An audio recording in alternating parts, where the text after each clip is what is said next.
Hello and welcome back to Mutakamil Financial Track. In the previous lecture, we had started talking about the options in configuration, and today we'll proceed with the setup and configuration. This part is going to be about the chart of accounts. The variable we have first is main account is not included in the sub account, and it is used if the facility wants to create the chart of accounts randomly, where you can link the number of the sub account or the code of the sub account to any of the main accounts. If you want to use that, then go ahead and activate this variable, but in case you do not want to activate it, then the chart of accounts will be built in a specific sequence. The first digits in the code of the sub account are going to be the number of the main account. So if the main account's number is, let's say, 1101, then the number of the first sub account is going to be 110101, and the second sub account is going to be 110102, and so on. As for the variable auto-generate the sub accounts depending on the main account number, this one is used when the facility wants to build the chart of accounts in an automated sequence where the system auto-generates the number of the sub-account once you've selected the main account.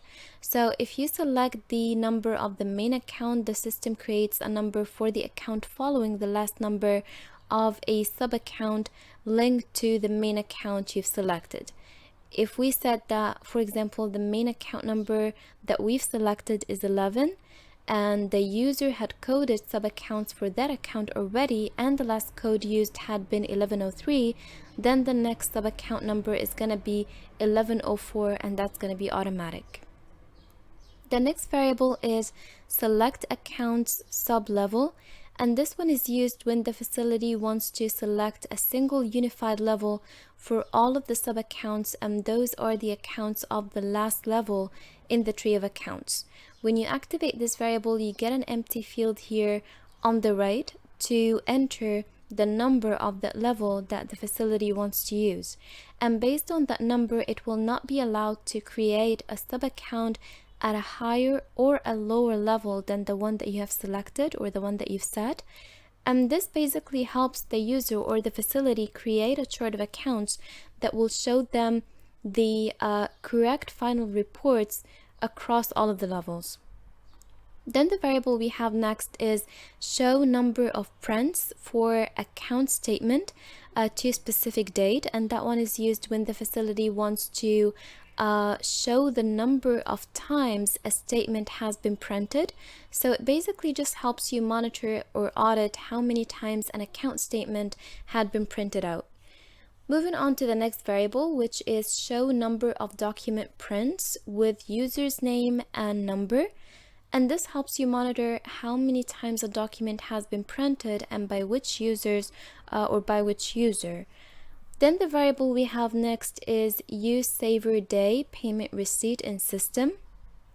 So this one is used in case the user wants to use payment and receipt saver day, and saver day means to temporarily execute the receipt and payment transactions for several documents without affecting the accounts of your safes or banks. And this is considered an optional step to record or save the requests before generating and editing the payment and receipt vouchers.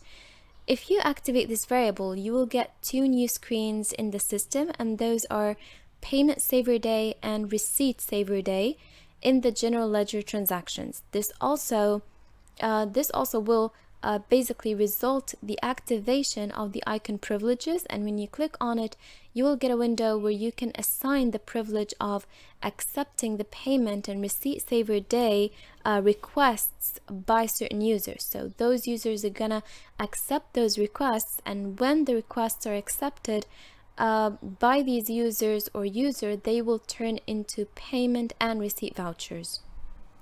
Okay, so the field, the number of decimal spaces after the sign, is used to determine how many decimal digits you'll be able to see.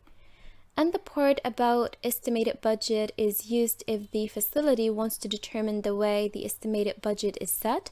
And that's going to be based on two options that you can choose from. You can either do it monthly, which means that you can set an estimated budget for for different accounts monthly, then you can measure and audit the differences monthly as well, or annually. Annual basically means that you're doing that every financial year. And then the part about the main data on the right contains a button, data settings. When you click on it, it opens up the setup window, and basically through that window we can select the currency and financial period the chart of accounts will use. First, select the currency in the local currency screen, then you set up the financial periods in the second part of the screen, which is financial year. There are two variables in this screen, and they are related to giving the order to the system to create the chart of accounts based on the previous entries and the previous setup regarding the currencies and the financial periods, and also the variables that you've entered. And that option is fill accounts.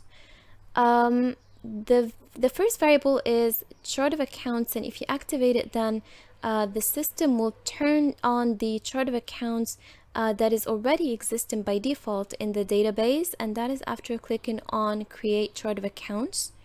The second variable is interface accounts, and when you activate that one, the system will automatically save the interface accounts in the intermediate account screens when you click on create chart of accounts.